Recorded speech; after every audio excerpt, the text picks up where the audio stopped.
Hello friends, this is Lada and I am very pleased to welcome you to my new webinar series. These are Earthshift webinars and this webinar is the first in the new 4 webinar series. Our series 3 is called COVID-19 Catalyst of the Earthshift and 2020-2026 predictions. This first webinar is entitled Democrats and Project Chimerica, who created COVID-19. And first I want to tell you why I'm creating this series, what goes into this, and why it's important for you to listen to it. Look, I already discussed that previously, and I explained why all this is important. The thing is that you probably have listened, most of you are probably my followers. Those who are new, welcome. Those who have not heard my predictions, my Earthshift theories, my great rebalancing and inverted collapse theories and works, please review them on ladaray.com. But many of you probably have seen or heard, maybe you purchased previous webinars from the Earthshift series, maybe you have listened to my other stuff, perhaps you followed me on Patreon, maybe you bought my book, Geopolitical and Geoeconomic Quantum Calibrations, as well as the novel, The Earthshifter, which started it all basically in 2012. That was the year when I seriously began to publish. So if you have seen and heard me speak about it, if you read my stuff, then you are somewhat at least prepared for what is happening. I have been predicting for years and years that we are in the midst of the great rebalancing. We're in the midst of the inverted collapse of the West, when the power through the great balancer, Russia, is being transferred away from the West. Where it's being distributed, that's a very different story. And this is all very complex. Things keep changing on us. And this is a very malleable situation. The timeline changes. Many very spontaneous, very unexpected events are arising. And this is one of them. This is the black swan of the event, something that nobody really could have predicted. But if you look at certain indicators which are esoteric in nature, such as astrology and also my study, my theory of the 180-year cycles and periods, we are at the end of period 8 and we will be soon starting period 9. Also, there is astrological indication which is demonstrated through Neptune transit and through Saturn transit. And all this I will be discussing with you in webinar 14, so don't miss that. Also, there are economic indicators, there are Earthshift indicators, there are staring us in the eye. So any event, if it wasn't COVID-19, it would have been something else that would have created this perfect storm. So this is the event, COVID-19, that became the catalyst. At this point, it is becoming the catalyst that is changing, like shifting the situation. It is showing us, like becoming very vivid how the inverted collapse is developing in the West and how certain power structures are transferring while the old power structures don't want to let it go, and they are trying to take it back, take the power back by attacking those who are supposed to create new power structures and economic structures and societal structures. Well, all this is accompanied, because my theory is multidimensional in nature, so all this is accompanied by an expansion of consciousness, by tremendous like explosion of new ideas which lead us from 3D into lower 4D and eventually have to lead us into 5th dimensional Earthshift. But for now we are only in 4D, and this is what we are also going to be addressing in one of our future webinars, in webinar 12 and 13. So don't miss those. The whole series works as a set. It works as a full picture. So I absolutely advise you to buy the whole series. So in February of 2020, when it was just the beginning of the whole situation, when it was not clear where all this was going and to what extent COVID-19 would even become a problem, my Patreon members asked me to comment on that and predict whether it will be a full pandemic, whether it will be a non-event, or what will it be? How will it affect us and the world? Excuse me. Let me just take a sip. Have to have tea by So I did a prediction. I did a series. It was an audio report that I did, and some written report as well. And I did these predictions. I'm going to link it below in this webinar, so those of you who have access, who are my members, could refresh their memory what I predicted. So it was a multi-pronged prediction. Prediction number one was that it's not going to be a true pandemic in the sense that pandemics were in the past, such as the great flu of or influenza pandemic of 1918, Spanish flu in other words, and which incidentally is a misnomer. Maybe I'll tell you in some other webinar and some other event what really went on during those times. And another pandemic that is extremely well known around the world, which touched that many lives were lost as a result, was the medieval pandemic of the plague. Well, in both of those instances, we are talking millions upon millions upon millions of lives. Obviously, the medieval pandemic of the plague that was wiped out like 1/3, if no more, of the population of then Europe. And millions and millions, I believe over 20 million lives were lost in the influenza pandemic of 1918. So I said that in that sense, this is not a real pandemic, what we are experiencing today. It is. The reason is that medicine is developed enough to prevent too many deaths. Also, borders can be closed. Control of borders, control of everything we have today, the governments, etc., etc., is very well defined. So it will be possible to close borders. It will be possible to control. The isolation techniques are good enough. And, all this came true. Even though this is a global event, but it's not a pandemic in the sense that those pandemics that developed in previous centuries were. It is a relatively light outcome considering how widespread everything is and how globalized the world is today. So because of that, it's also, I said, but while I see that it's not going to be a pandemic that is disastrous to the world health-wise, what I'm seeing, though, is that economically, this will be disastrous. And that's exactly how it's going. GDP lost already is tremendous. We are pretty much in the recession. We are in serious recession already. And see, this recession, it's only, we don't know yet the real extent of what is happening.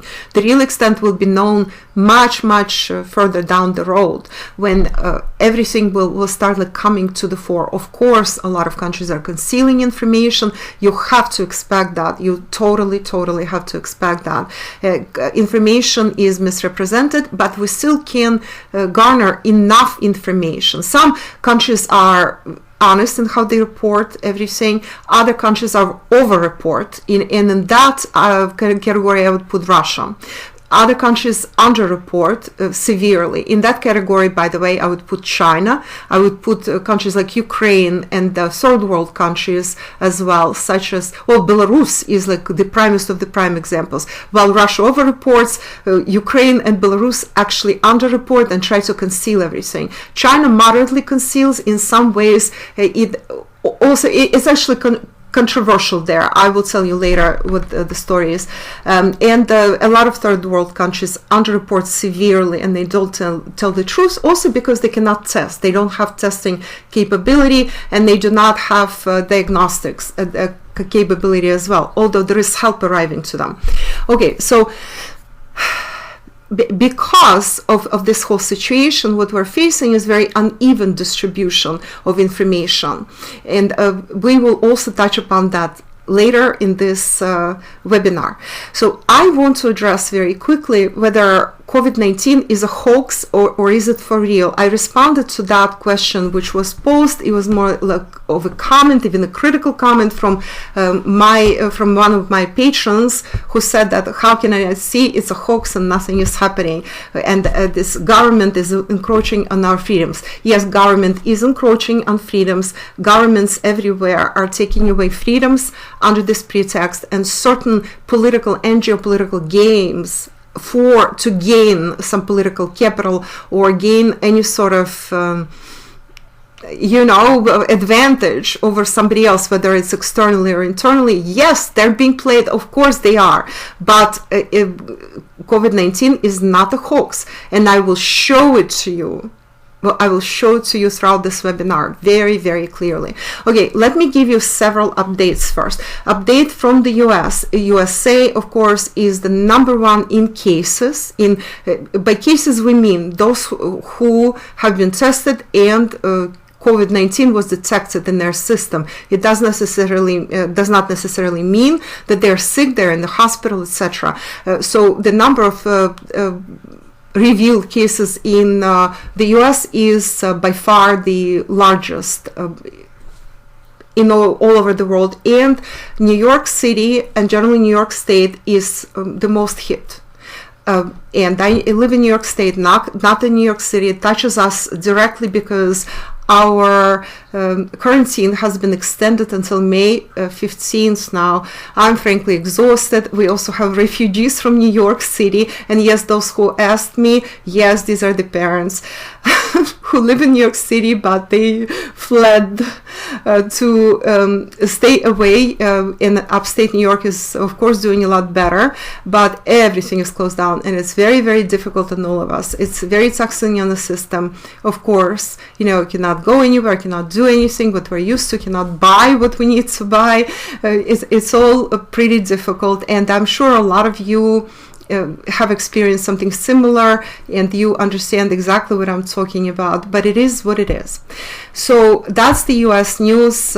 US, in fact, is the #1 in cases and in deaths as well, and it's you can look up the information changes every day. Yeah, so the next one I'm going to tell you briefly about Russia and my latest news from Russia. So Russia has approached, as of this recording, and today's date is the 28th. It is April 28th of 2020. Russia has approached 100,000 cases. So officially it's more than China, but I can assure you China underreported severely. The explanation that is on the surface is that they did not have accurate testing at the time they started in fact testing. So the possibility of underreporting was right there because testing was very inaccurate, was very rudimentary at the time. Now testing improved dramatically, and Russia possesses one of the very best testing systems, and so Russia over-reports cases. So or if they report them accurately, then it's even more impressive, I have to say, because we're talking 100,000 revealed cases. Out of these, about one half, they say about 45% or 46%, actually symptomless. In other words, these people are absolutely fine. They just have that, they're carriers, but and they probably can infect somebody else, and they have to go into voluntary isolation, but they are not sick. They don't experience any sickness. Now, therefore, those who are revealed cases, you cannot really go by them because a lot of these are symptomless. That applies to the US as well. Out of these cases, Russia has the lowest mortality rate in the world, and this is very normal. This is straight out of Forbidden History. Those of you who listen to Forbidden History, Russians in general have very special makeup, genetic makeup. If you know anything about haplogroups, haplogroup R1A, that's the Russian haplogroup. Basically, those who have this genetic marker, they are a lot more immune, let's just say, to epidemics and pandemics of the world and many other cases, things. So mortality in Russia is the lowest in the world, like it was with influenza of 1918, guys. Back then, mortality in Russia was so incredibly low. It was 0.02%, I believe, something like that. Current mortality from COVID in Russia is about 0.9% or something like that. Meantime, the mortality is high in USA, as well as in some European countries, very high. In fact, the highest, as far as I hear, is actually in Belgium, which is over 15% mortality. Can you imagine that? And then follow Italy, France, and Spain, as well as Sweden. So 13% and slightly below 13%. Sweden, I believe, is slightly lower than the other three. That's extremely high mortality. Also, high mortality, pretty high, is in the US. So Russia again is in this situation, and that has to do with Russia, the great balancer role, and the special protection that Russia enjoys, like a phoenix, like, you know, you cannot kill a phoenix, right? It bursts into flames, but then it's reborn very quickly. So Russia bounces back from any adversity a lot faster than any other country. That immediately puts Russia in crisis, in the advantaged position. This is part of my theory of the great balancer. This we will leave for another time. This is forbidden history. This is that marker that is amazing, and Russia never experienced, for example, what Europe went through in medieval times, the plague, the scurvy pandemics, etc., etc. Russia never experienced any of that. Well, it's an extremely fascinating story, in my opinion, but I don't want to take so much time going through this here. So now we're proceeding to China. So China understated numbers, perhaps not because it was a conspiracy, perhaps simply because they could not test, but yes, certain authorities, like local authorities, didn't want to state correct numbers. And for example, China just announced that they found 1,300 more bodies buried in Wuhan that were not accounted for previously. So that made waves around the world and made a lot of news. And some are saying, aha, how much more China is concealing. But even if we multiply everything by 10, which would actually be even reasonable, if you say they said that they had about 85,000 infected, those who had coronavirus, but those infected were counted as severe cases, guys. So Russia counts everything. So for them, almost 50% are completely symptomless. And then others, they're not very heavy. Some are moderate and mild cases, and only a fraction is heavy, and hence such low mortality compared to that number. So Russia, in fact, overstates the numbers, and China understated. Then they started overstating, and there was a lot of confusing information coming out of their health ministry. I just got this information yesterday, so I want to share this with you. That's very interesting. All right, let's take a sip of tea. I'll be taking that sip of tea once in a while, so I stay like fresh, and so my throat is lubricated, let's just say.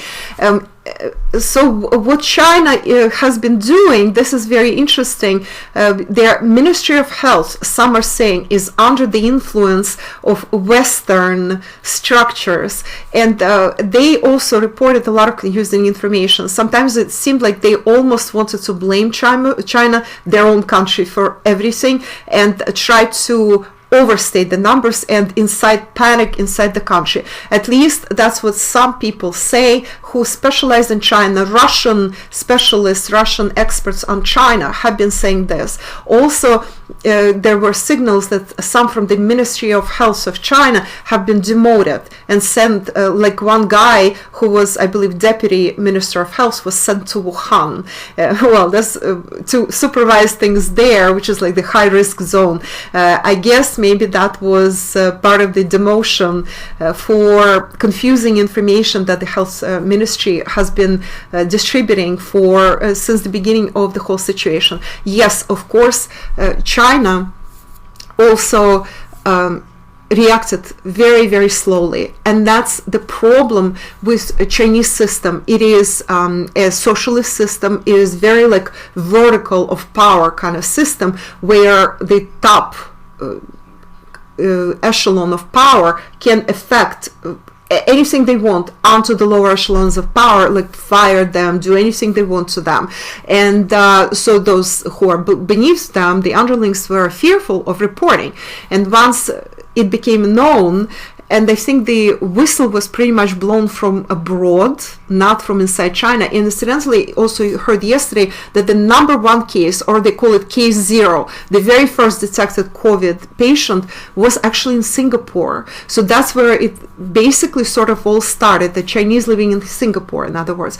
So the situation with reporting in China is very confusing and very conflicting. And this is why we have to take with a grain of salt those 85,000 people and 3,500 dead, because in reality, as I said, in Wuhan they found, they say officially, another 1,300 bodies, and what else might be happening elsewhere only God knows. But even if you multiply it by 10, 3,500, okay, say like 35,000 died, which is a large number, of course, and very sad. However, it's still lower than the US numbers, okay, and still percentage is still pretty reasonable, all things considered. The population is 1.5 billion. Well, we are talking huge population, right? Percentage wise, it's still pretty low. All right, so we are this is what I found out about China. Let me go for a moment back to my February 2020 predictions.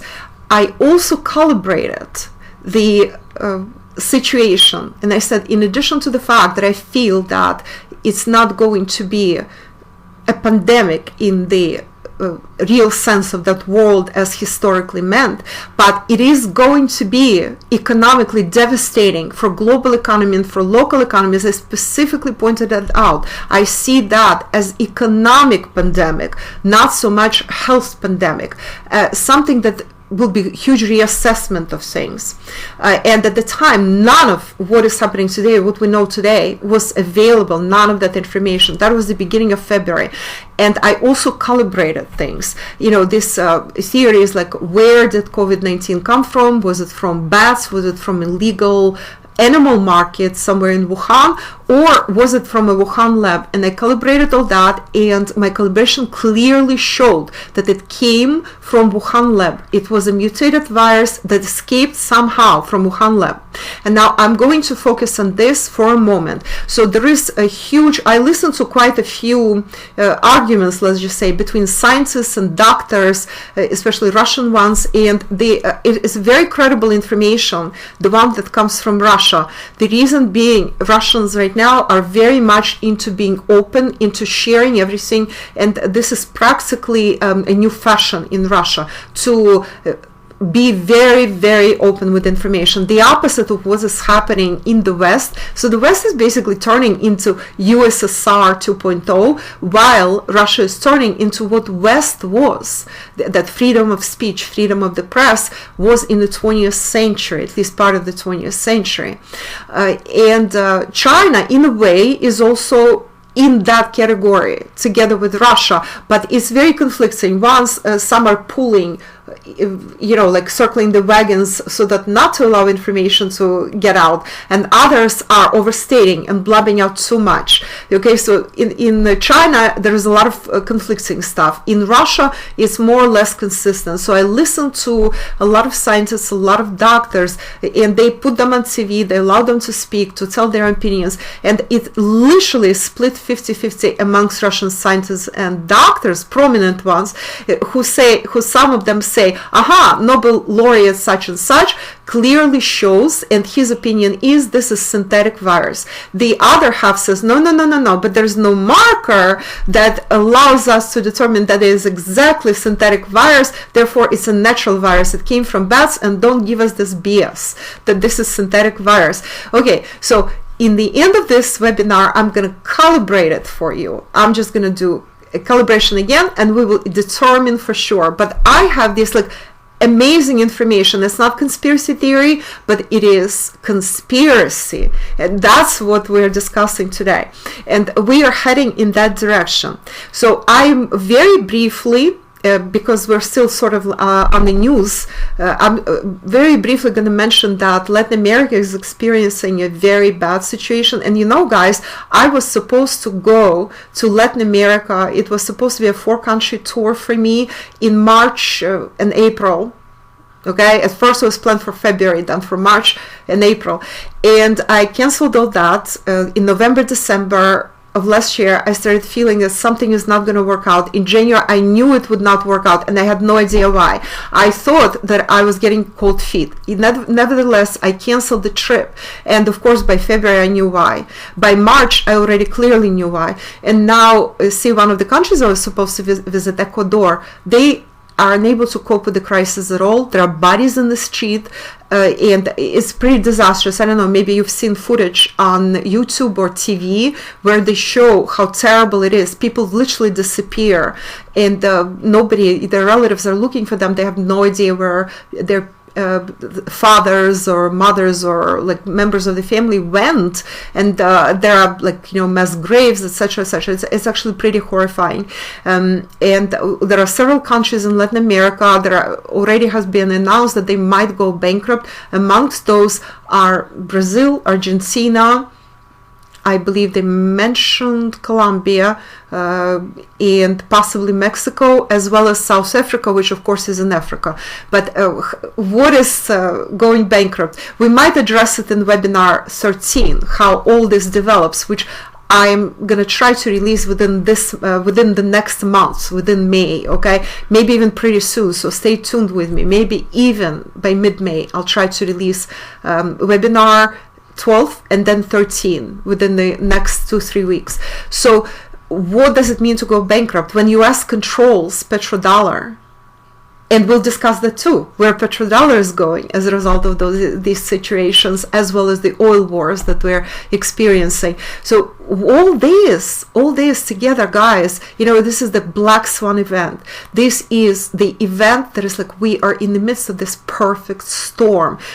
Everybody was very complacent. I was predicting, by the way, that you know, about the money, gold, silver, etc., etc. And look where silver is, by the way. What's happening with silver according to my predictions, right? Okay, even gold went down, but you know, it will probably recover pretty soon, and that will be another webinar. It's not going to be for today. So now, COVID quarantine, I already mentioned that. Is this a government conspiracy? As I said, it's not a hoax, it's a real event, but it is used by certain governments for certain gain. It doesn't mean that it's unwarranted. Now, the situation as it is, the reason many countries have instituted quarantines and all these lockdowns is because that was the advice of doctors and epidemiologists from all over the world, that the way you deal with the situation is you lock down everything and lock up everybody so they stay away from each other. That prevents the virus from expanding and expanding too fast, because if the system gets overwhelmed, like it was in Italy and initially also in China, when the system suddenly is flooded with a lot of patients and they are unable to give them enough life support, such as those lung ventilators that are very, very necessary for some patients who are grave patients. You know, if the system initially was unable to cope, it was literally the situation when you really could not do anything about it. Okay, so what they were trying to prevent is the spread of virus too fast. That's why quarantine. This is the reason for that. But it is very difficult for a lot of people. I fully understand. I'm in the same boat as you guys, and in a lot more boat than most of you are, because I'm in New York.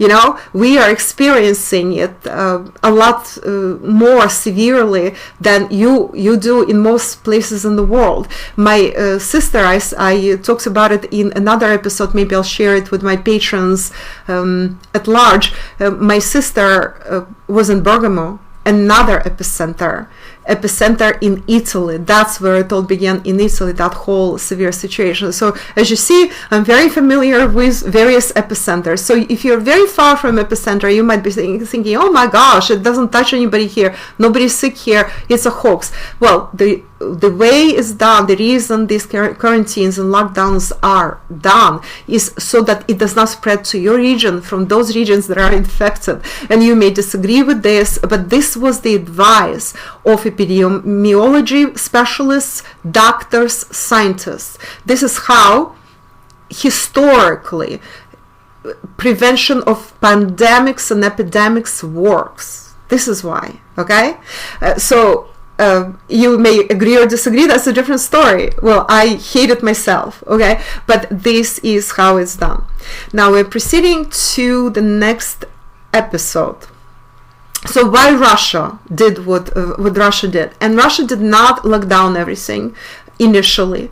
But then a lot of people who in fact are infected now have actually arrived from abroad, and Russia experienced everything a lot later. So I also told you on Patreon, we had this special episode in which I said that Russia is postponing something that was never postponed except under Yeltsin, when it was a complete meltdown of all systems. There was a breakup of the USSR, May 19th parade and celebrations.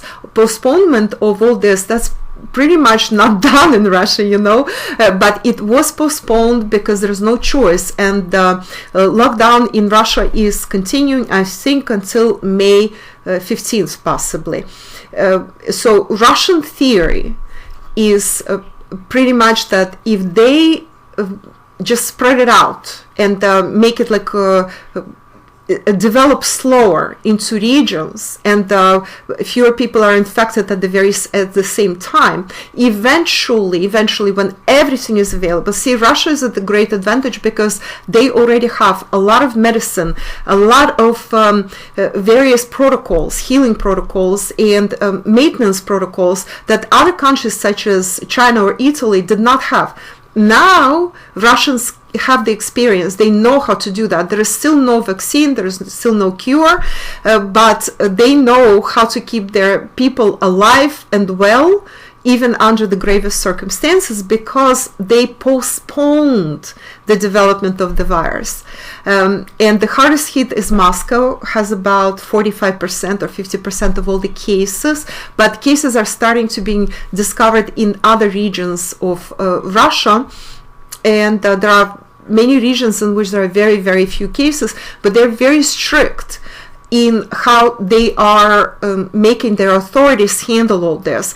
Although Russians break lockdowns and quarantines all the time, it is contrary to what the West will tell you. Because in the West, I saw this information, they say, Russians in socialist camp and all this, they have so few cases and so little mortality because they are disciplined from the Soviet days.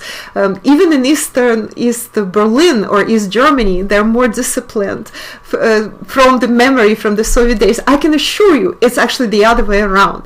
Russians are very nature loving, very freedom loving, and they break quarantine. There are complaints all the time that they're not observing quarantine. Well, the point is that this is a very different makeup. This is like protection from heaven, let's just say, from heaven, I should say. That's what it is. Okay, so Russian theory basically is that Russia has to go through this cycle and accept all of its people from abroad, and Russia has done tremendous job doing that. But at the same time, they need to preserve human life first and foremost. Russians are criticizing the West for choosing profit and not doing lockdown and proper quarantine procedures at first over human life. And Russians are saying we are taking the opposite road here. We rather would sacrifice temporarily economy and certain social events such as main lines, and I'm telling you that's like truly unheard of. That's pretty disastrous. We would rather sacrifice that but preserve our people's lives.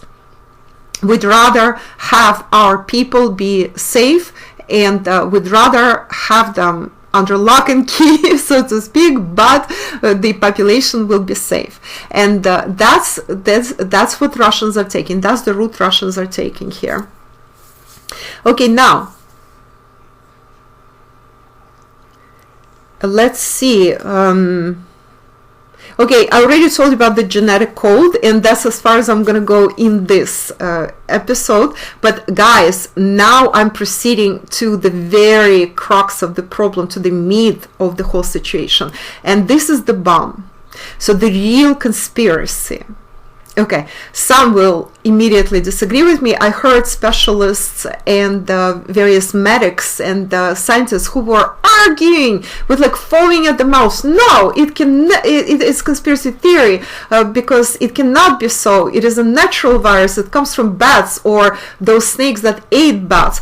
And meantime, it is a fact. This is conspiracy fact, not conspiracy anything else. Okay, there are several conspiracy facts, two primarily, that I will give you right now. Fact number one. In 2015, in Nature magazine, there was a publication by 13 American scientists, and together with them 2 Chinese scientists, pay attention here, which described coronavirus, that they created coronavirus. And they created coronavirus based on previous natural occurrences, which was, I believe, called SARS. It was like the beginning of 2000, so 2008 or something like that. You might remember there was sort of like epidemic of SARS, and there were some other viruses that came from bats, they said. And so that's why they're saying, oh, this is a bat virus. So coronavirus synthetically was created based on that natural virus according to that publication in Nature magazine. You might ask, and what is Nature magazine? Who cares, right? Nature magazine, and I actually pulled it up from Wikipedia. I'm going to specifically read to you what Nature magazine actually means. Nature magazine is a British multidisciplinary scientific journal, first published in 1869.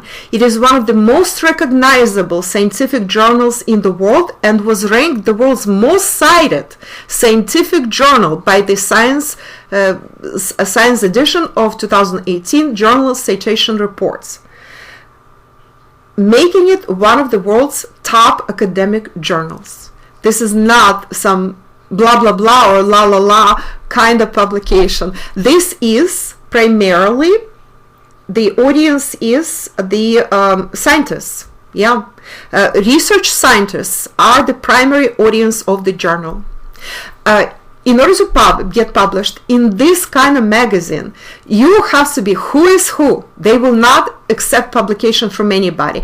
The scientists who published that article were from some Midwestern university, I believe, and don't quote me on that, but as far as I remember, this data, part of this data is from the Russian scientists who in fact sort of blew the whistle on that and made it public.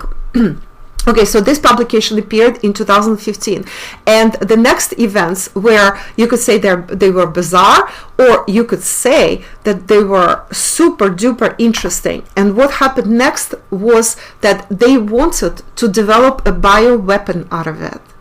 And then that was under Obama, 2015, remember that. And what happened was Obama objected to that. He didn't want this any sort of bioweapon being developed of this kind being developed on American territory. And these scientists, together with their research, moved where? to Wuhan labs. They moved to Wuhan labs, and here's the clincher, guys. The clincher is, do you know who sponsored that Wuhan lab where these scientists move? It was Bill Gates. Okay, so Bill and Melinda Gates Foundation, to be absolutely precise, sponsored that lab and their research.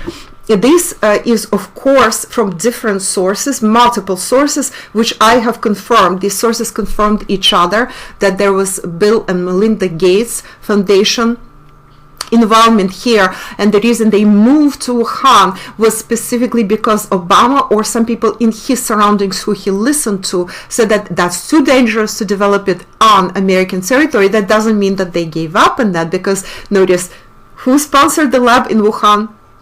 Bill Gates, right? Who is Bill Gates? He is a big proponent of Democrats, anti-Trump, by the way. Okay. We are moving on because there is a lot to talk about here, and this is like unbelievable material. Actually, I'm connecting it with my theories, with the Earth shift, with what Trump does, etc., etc. Okay, so one of the, like, say, proofs that in fact Wuhan lab was in action here is that the mortality amongst the scientists at Wuhan lab was very, very high initially. You may remember I also talked about it during that audio report I did, the very first one, audio and written report I did for you on Patreon, the very beginning of February, when it all just started developing. And I told you that half of the population of Wuhan, and we're talking 12 million people, Wuhan, city of Wuhan is actually the hub for biomedical research, medical institutes, production of various medical things, such as like masks are produced in Wuhan, ventilators, lung ventilators are produced in Wuhan, also tons of medical and bio labs, and university specializes in medical and bio research, etc., etc. So it's a very specialized city. It's a well-to-do city. It's a very modern city, let's just say.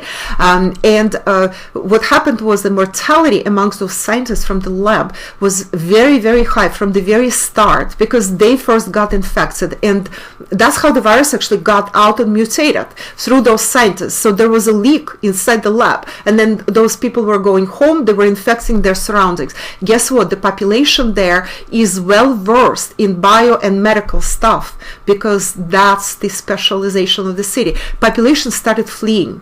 So something between 5 and 7 million fled the city, and they spread it all over China and all over the world. That's how the whole world got infected. That happened in December, before authorities in China were able to react. Authorities in China reacted as soon as they could, and they locked down the city. It was a very warranted thing. All the roads were completely blockaded. Remember, I told you in February report about this. They blockaded everything. They mandated everybody to stay home. They would bring them their food and necessities. They built hospitals, and they started like treating people as soon as they could. But the damage was done. The damage was done, and this is why Trump is so mad at China, and he's blaming China and wants to get some restitutions from China. And I'm gonna mention what is happening there, because it's also a very interesting thing also in this report, in this webinar rather. So that's another proof that it actually came from that lab. Mortality was amazingly high, and now you might ask, how did Bill Gates come to sponsor that lab? First of all, let me tell you, it was not the usual lab. That was what they call a level 4 bio lab. Level 4 bio lab was like Porton or something, Porton Down, I believe, Porton Down lab.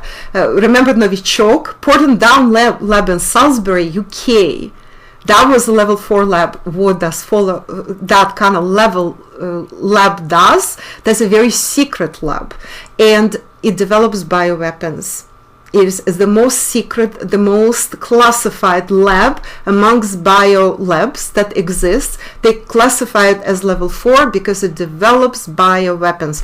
So the bioweapon was being developed there, and you would say, what is that about? China and the US, what? Collusion together? I mean, there might have been participation from UK, possibly Canada as well. And I promised to you at the very start of this webinar to tell you where the collusion lies, and 2 countries for sure colluded. On what level, that's a different story. To what degree the government of China knew about it, and I will give you some additional information that I have about China. There's very super interesting stuff, so listen carefully. There's every word here is very interesting. So yes, on some level there was a collusion between US and China, and as I said, there could potentially be collusion with UK and Canada on some level of participation as well.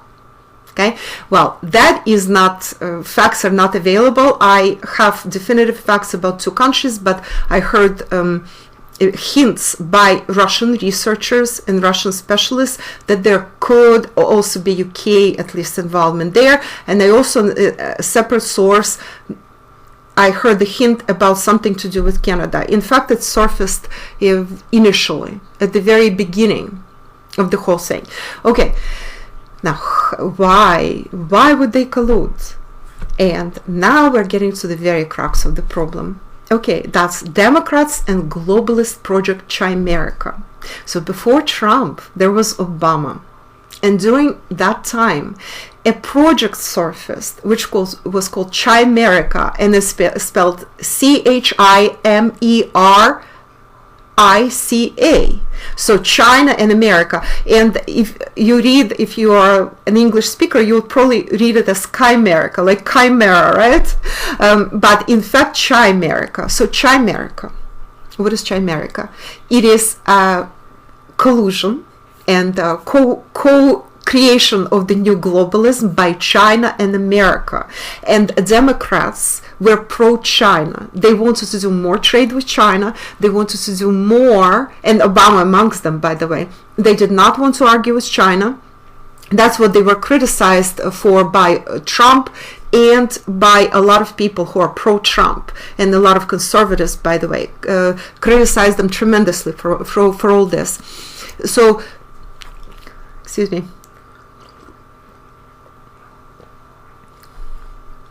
So while Democrats were pro-China, Trump tried to create the opposite rebalancing factor. He tried to get Russia closer to him, to the US, and distance himself from China, and therefore cleave potential China-Russia union like this, okay? Like put a cleave between them and separate them, divide them. In other words, it's the ancient divide and conquer, that same policy, except Democrats wanted what?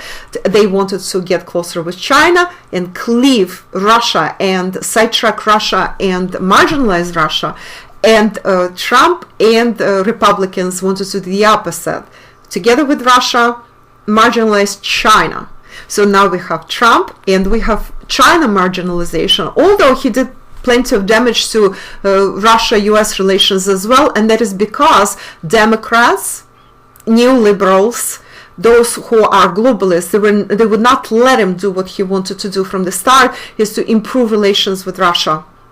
Everything was done, and I wrote for several years about it, how the whole process evolved, including Ukraine's situation, including expelling of Russian diplomats, including all these wars, etc. So all that was, despite his intention to actually somehow get closer with Russia, all those globalist, neoliberalist Democrats, they kept creating the rifts and putting him in that situation in which he had to be extra, let's just say, mean to Russia, mess up relations with Russia even more and more, and just to survive in office. This is not justification for Trump. I think those are ugly actions, but this is just the truth. This is how it was.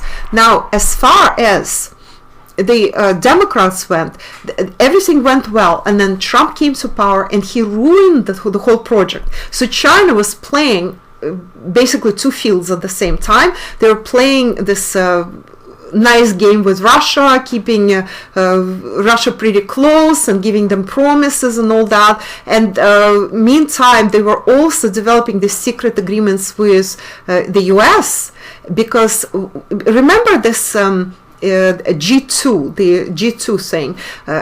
There was a talk during Obama administrations, both of them, that G2 is coming. It's US and China, and that's the new globalization project, because they realized that previous globalization based on the US alone, or US and the EU, was not working, that you need to bribe and kind of work together with the new power in town, which was China. So that was based on economy, that was based on the things that are economically predetermined. However, all this, so Trump comes to power and he reverses all this. Meantime, they don't let him develop anything with Russia. So what that does, that pushes Russia and China ever closer together and creates this new union, which is not a fully formalized union, but it is a very powerful one. So that's the new G2.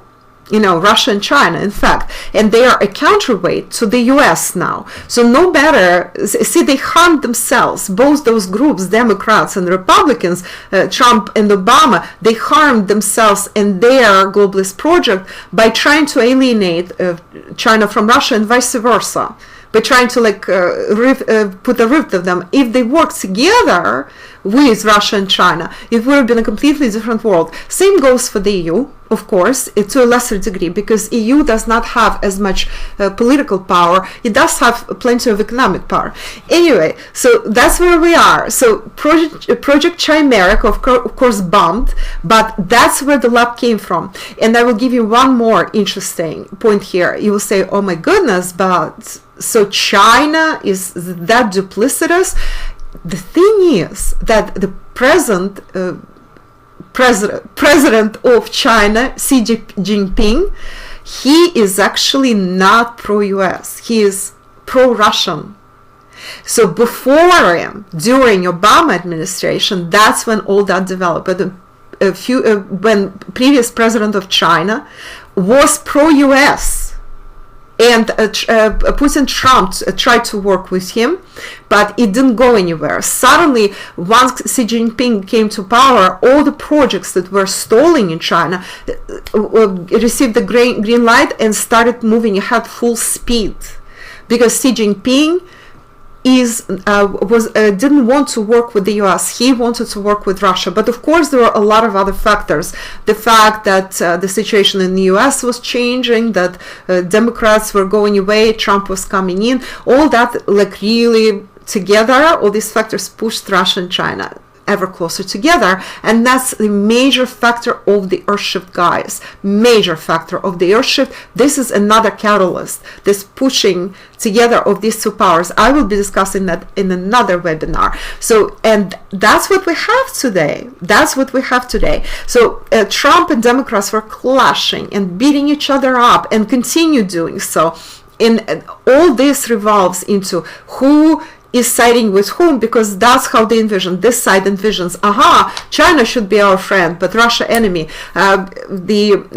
Trump says, no, Russia should be our friend, but China is the enemy. There's also Ukraine factor that kind of fits into all this, then the EU factor and many, many other factors. And what we have today, as a result of this all these perturbations and changes, is the China-US COVID war. I'm not going to go deep into that, but Trump just confirmed again that he will be holding China responsible. And look at this. This is like, you've got to get your popcorn or semichki. That's the Russian thing that you eat when you watch movies.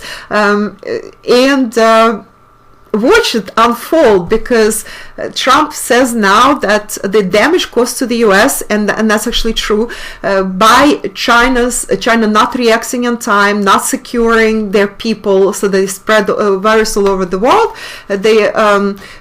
damage is to the tune of $6 trillion. And here the geopolitical reasons and political internal reasons are like so like staring you in the eye, right? First of all, China owns treasuries to the tune of $1 trillion. And the US, there are, you know, hints that US may basically annul those treasuries and refuse to pay interest on those going forward, pretty much repossessing them and saying goodbye, and now this money is ours. I mean, so it's $1 trillion that Chinese lose. In fact, they can never retrieve that money if US goes ahead with that. Also, Chinese who are in fact pro-US, and this is like how bad it is to deal with the West, guys. Same happened to a lot of Russian oligarchs who ran away to London, and then they started losing their assets left and right because they said, aha, you're from Russia. And they're actually, those oligarchs, they're anti-Russian. You know, they only Russian in language, but not in spirit. And so these, a lot of Chinese own property in the US, and major properties all over the US. There are also huge assets. A lot of companies, Chinese companies, and also own treasuries. So overall, they may own something like $3 trillion. And another $3 trillion of what Trump wants to suck out of China, that's actually amounts to the GDP of China, $3 trillion. So 3 trillion and 3 trillion amounts to 6 trillion. Well, listen, they will never get, at least they will not get money straight from China. That's for sure. Whoever can get their money out will try to get their money out of the US now, Chinese, that is, Chinese assets. And whoever cannot, they probably, some of them will lose their money. So it is what it is. Treasuries may also be lost that the Chinese government owns.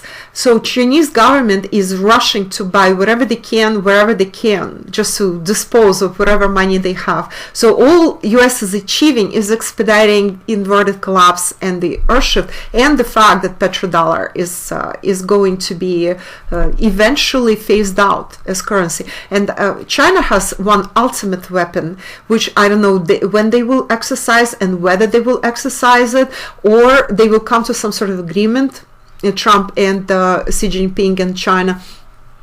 Very possibly they'll come to an agreement. That's not going to be in this webinar, some other webinar. But listen, guys, the thing is that China has the ultimate weapon. Do you know what that is? Stop using US petrodollar and US dollar as reserve currency and for trade. Start buying and selling everything using yuan.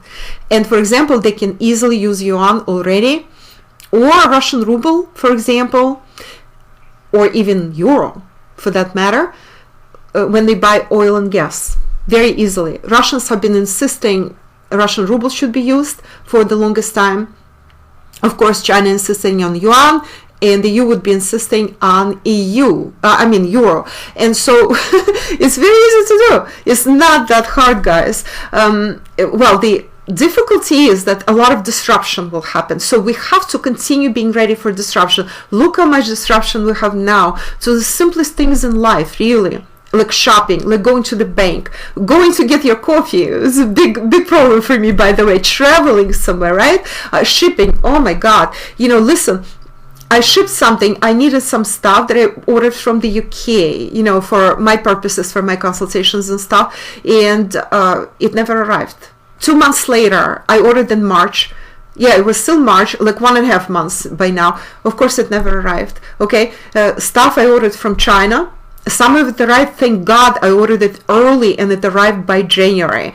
But whatever I ordered in March, none of that arrived, and probably never expected to arrive, okay? Well, they will reimburse me, so it's not lost money, it's just that it's lost product, and now everybody is afraid to order anything. So under the circumstances, there are certain companies, there are lower 4D companies and mid 4D companies, they will be making a killing, while 3D companies will be losing out. And that we will discuss, and I will calibrate one person for you as well in webinar 13, so don't miss that. There's economic, financial, and all that predictions, and who will be winning, who will be losing, where we're heading with all this. All this will be discussed in webinar 13. Very interesting material, in fact.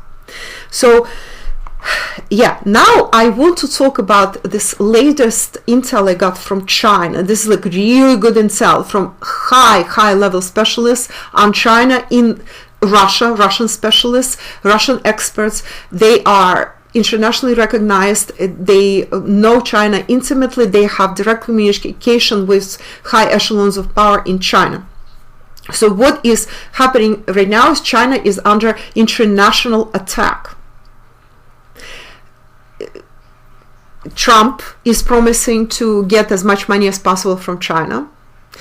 Oh, and incidentally, for Trump, of course, this is a necessity because this is right before elections. And even though, believe me, I'm going to just go ahead and give you this prediction. I do not see, apart from Trump, who can win this election.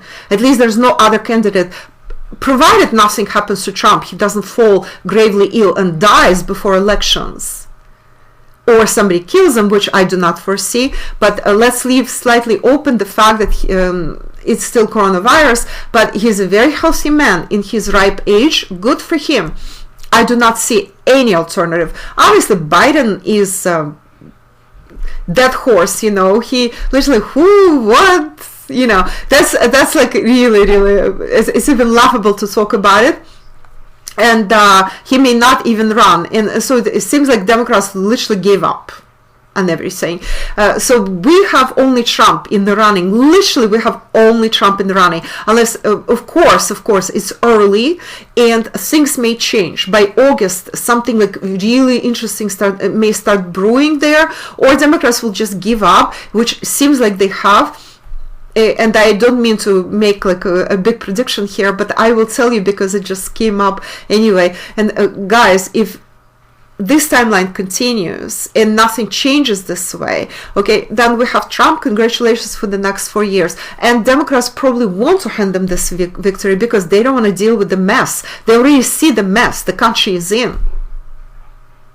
Very, very, very big mess. And as predicted, this is the end of period 8, which will be discussed in webinar 12 and webinar 14, by the way. And this ending of period 8, this is like this messy situation when everything is shifting like this. This earth shift is intensifying between now and 2026. So listen to my future webinars on that. Okay, so Trump is trying to use the situation and blame China. It's proactive action for him. I am going to be tough on China. I'm going to blame them for everything. I'm going to get your money back, guys, even though our economy is tanking. And Americans are very, very unhappy with lockdowns, with the fact that the economy is tanking. Very unhappy. And so Trump tells them, you know what? I'm going to get your money back. Don't worry about it. I have claim for $6 trillion to China. And I'm going to get it for you. So unemployment in the US, by the way, is over 22 million already. And it's, they are giving out money. They are trying to work with people. So it's not like a total loss, but a lot of people are extremely complaining, very worried about their future. Yeah, it is what it is. So Trump is using this, first of all, to say it's not my fault, it is China's fault. Points at China, which is a very normal, very common situation for the US to do. Now, he also, this way, he tries to win more followers and basically more fans for his election to run. He's doing what he has to do in his position. Of course, it all looks very predatory as usual. Now, the thing is that several countries already joined US in this, and that's Germany, UK, France. These are, I know for sure, and there might be, Israel as well, I heard. They're joining in these claims, like claiming damages to China. And what China is experiencing amongst all this, my newest intel, very difficult situation, economically difficult, socially very difficult. People are very scared in China. They're very worried that the virus is dormant and it could spike up again. And they are having trouble with the government, and some Chinese do not really do protesting that much, and it's just not done there. It's like that kind of environment, the socialist, quasi-socialist, I would say, environment and all that. It's like, do not protest, you trust your leaders and all that, and they go into lockdowns. It's still very unsure situation. There are even some food shortages, but not real food shortage. It's like there will be no hunger because they have enough reserves, but certain shortages are there. So they also were supposed to start their crops already in China. In some areas we are late bloomers that way, but in China they were supposed to start crops in many other countries, as a matter of fact. It was all delayed, so they're worried that they will have very poor crops. By the way, Russia is having year after year bumper crops, and Russia is the #1 exporter of grain now in the world again. It used to be a long time ago under Soviet Union, and then during Tsarist times, during Russian Empire, it was the #1 exporter of crops, but that was together with Ukraine. Now, without Ukraine, Russia, and without Kazakhstan, Russia again is the #1 exporter of grain to the world. So Russia to the rescue, possibly. Now, can China survive this situation? And as I said, China can survive. You never write off China. Chinese are just like Russians. They are the kind of people who can survive in difficult circumstances for extended periods of time. They can tighten their belts and they can survive. They're not like Americans or Europeans who are too used, too pampered, too used to like good life. They still remember, a lot of them, how bad it could be. There are still a lot of people alive who remember bad life, and it wasn't that long ago when a lot of people were still very poor. In China, some still possibly are, although China has been prospering for years now. And so Chinese counterattack is to buy properties, to buy assets in non-Western countries, or wherever they can in Western countries, although that's dicey because those assets could be taken away, by the way. Europe is also threatening that. And non-US countries such as like Africa, maybe Latin America, they can buy over there.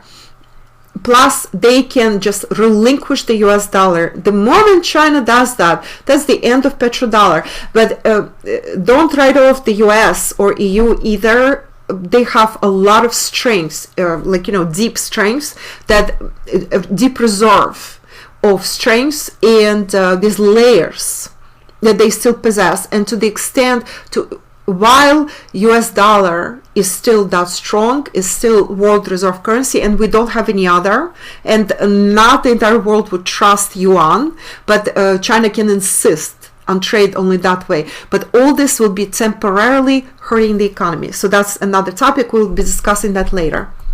Now, Russia's position. I wanted to mention that there are some people in Russia, including analysts and certain people in politics who are pretty high up, who are suggesting Russia starts its own investigation into what has happened and how COVID-19 happened, and tribunal. Some mention Novosibirsk. Why Novosibirsk? Novosibirsk, that's the capital of Western Siberia, and basically the entire Siberia, the largest city in Siberia, about 2.5 million people, I believe, and this is home to Novosibirsk University, a very famous university. After Moscow University and St. Petersburg University, the most famous in Russia, a huge amount of talent there, and that's where they have the labs where they are developing the vaccine against coronavirus, and they were also famous for developing other vaccines, like life-saving vaccines.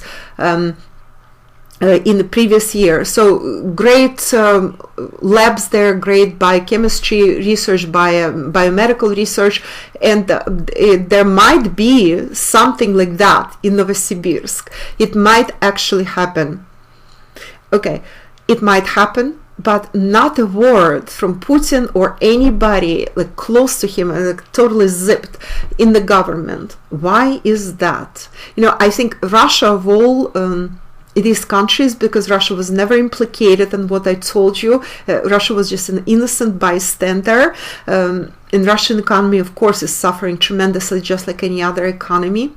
When all that Nature publication happened, when they were developing these viruses to make them into bioweapons. So Russia is an innocent bystander. Not only that, Russia is one of the three superpowers currently existing in the world. And you know, if you read my book, Geopolitical Quantum Calibration, superpowers are USA, number one. Please go to towards the end of the book, that's near the end, where I have the superpower index. I quantified all that there. So far, this has not changed, but it is like slightly changing, okay? As we are developing into the inverted collapse and Earth shift, we are developing, and slight changes are occurring, but so far, rankings are similar.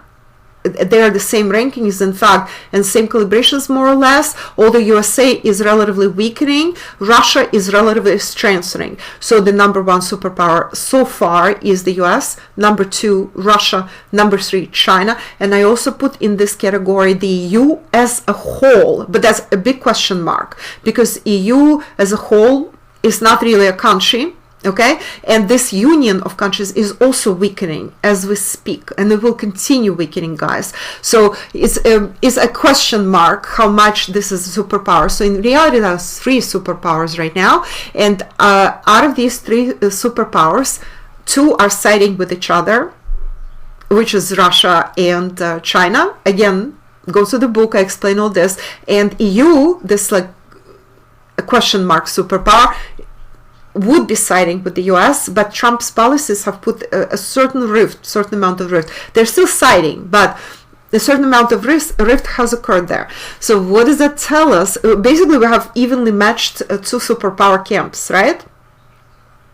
Very evenly matched, because EU has very little power as it comes to political and military power, and also influence on the rest of the world.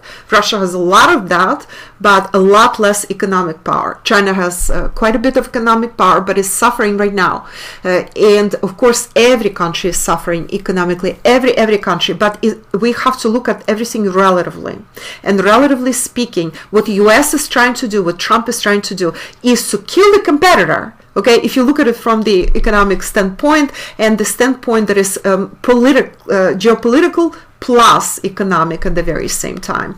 Okay, again, will be discussed in future webinars. So, can Russia really afford to do this, to join the fray, to blame China, to start a tribunal, to start a serious investigation? Because serious investigation immediately will reveal that it was a collusion, yes, under Obama, yes, under Democrats, but a collusion nevertheless between US powers that be and Chinese powers that be. Yes, it was previous Chinese leader and leadership in general. Guess what? They say in certain ministries in China, there are still Anglophiles, or rather Ameriphiles, and Russophobes that are at the helm. And so the Ministry of Health of China is being blamed for that. So Wuhan, for example, apparently very pro-American city it was until everything started imploding there. And now God knows what it's going to be.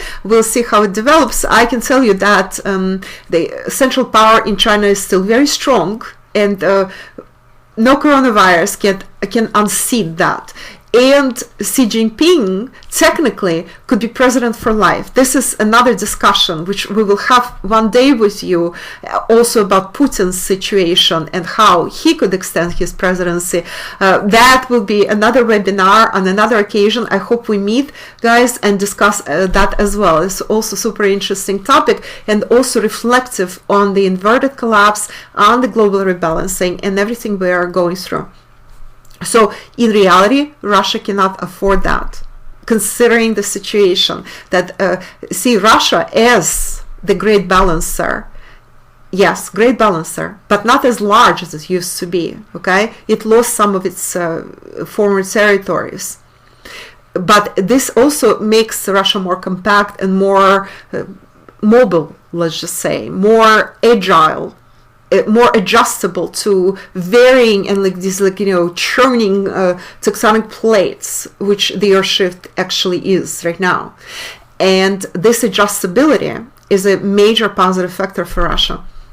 But being smaller than before, Russia cannot, like Russia always took the brunt of the Western attacks, and rebalancing was so harsh on the Russian population, Soviet population, or Russian Empire's population, especially Soviet population. I was there. I know how hard it was. I know how much Russians, Ukrainians, Belarusians, and other peoples who lived in the Soviet Union, how much they had to sacrifice in order to keep the world away from wars and in some sort of resemblance of a balance. So by being more agile and kind of like more compact compared to before, is still the world's largest country by territory, but smaller than before, more you know, kind of more uniform, let's just say.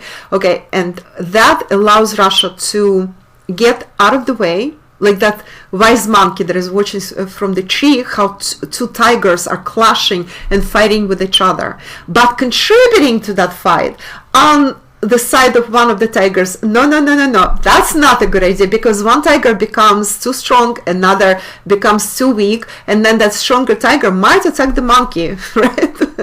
Well, that's basically Eastern wisdom. You probably recognize it, Chinese or Oriental wisdom, in which a smart monkey watches but does not interfere. So in this specific case, Russia probably will not go ahead with this investigation, even though there are some people suggesting and recommending that Russia does so, and also seeking damages from the US, UK, possibly for, you know, to the extent UK is implicated here, of course, I mean, which still has to be, that's a question mark. I'm not saying that that's actually the case. I don't have the definitive information. I just hear hints here and there that UK could be in that as well.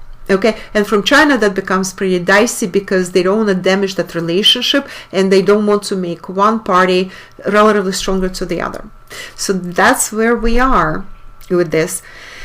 And now I promised you quantum calibrations. Okay, so let's call this the culmination of our webinar. I said in February I did definitive quantum calibration. I will link that piece at the bottom of this webinar, and those of you who are my patrons, who are not patrons, please, I'm inviting you to join, and you get access to that report if you are a patron. So my calibration back then said that definitely it came from Wuhan lab. It was not a natural born virus from bats or snakes somewhere at the forbidden market, animal market. No, it came in fact from the lab, and it was mutated virus that escaped from the lab one way or another. And how virus escaped, I previously told you during this webinar. Basically, infected scientists, somehow there was a leak. Infected scientists just carried it all over to their families, to their friends, not knowing that they in fact were sick. And incubation period is 14 days or longer, and they only discovered later. And now let's calibrate the truth level of the COVID-19 origin. We have several variations. We're not going to calibrate the animal market because it's clear that's a hoax, or rather it's not the entire truth. Now, here's the statement, did COVID-19 virus, was it being developed as a bioweapon initially in the US? Based on that publication in Nature Science. Let's calibrate the level of truth in this statement. It was developed initially in the US by that set of scientists who published that publication in Nature magazine, a 2015 publication, to clarify. Okay, and I'm calibrating live. I never calibrated this statement before. What is the truth, level of truth in this statement? Those of you who are not familiar with my quantum calibration theory and my scale, go to ladaray.com under Lada's work, and then scroll down to drop down menu quantum calibrations, and the scale is there. Or read it in my book, Geopolitical and Geoeconomic Quantum Calibrations, which you can buy on Amazon. Book is still on sale until May 1st, by the way, if you're listening to this webinar early. And actually, it's very little to pay for everything I'm giving you in that book. Anyway, even if it's not on sale. Okay, so let's calibrate the truth in this statement. It was developed by scientists in American University, and that Nature magazine publication tells the truth. It was being developed as a synthetic virus. The level of truth in this statement is 410. The level of truth in this statement, and I'm doing muscle test calibration here to test for the veracity. So it's 410, which means that's the level of reason, that's very high level. 410, this is the truth. Okay, so there was that natural association. They took that virus from the natural world, from bats, from snakes that ate the bats, etc., from the original SARS strain, and they were developing their own. But there's more than one strain that was being developed, by the way. It appears that's also surfacing, that there could have been more than one strain. Excuse me. Now we will calibrate. This virus, in fact, escaped from a Wuhan lab where it was being worked on, where it was being developed. And the truth of this statement is 480. Yes, that was the same calibration I did in February. That was the result, 480. So the result is even higher. That's nearly 500. Okay, 480. Okay, 410. Yes, it was being developed, but apparently not exclusively. I'm feeling like that US publication that was not exclusive to the US. Possibly those Chinese scientists were developing concurrently back then in Wuhan, together with their colleagues from the US university, and the result is, excuse me, let me just turn on my computer again, which I'm consulting here, and the result is that ultimately it was this collusion. It was this union, let's just say, this unlikely union of Americans and Chinese. And that again confirms the Chimerica project theory, that in fact they were very much pushing for developing on different levels all kinds of things. What is scary, guys, is that they were developing a bioweapon. For what reason? What they were trying to achieve, that's a different story. If you think that they were trying to get rid of access, like elderly population, yes, elderly people are very much affected by it, but also some young people as well, even little kids, and so maybe, okay, maybe excess population in China, maybe something like that. But my God, the danger of this, can you imagine the recklessness of these people? So it is clearly, the truth is there, okay? You know, there are probably other elements that went into that, and we don't know them.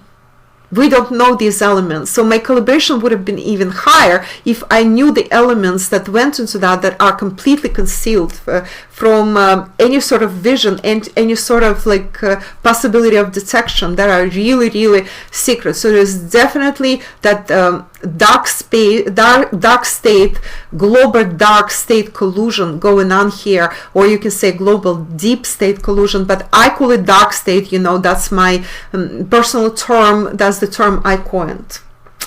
And that, guys, is all for part 1 of our webinar 11. I hope you enjoyed it.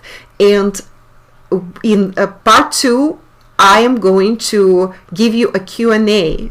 I'm going to answer several of your questions. And please stay tuned and proceed to part 2 now.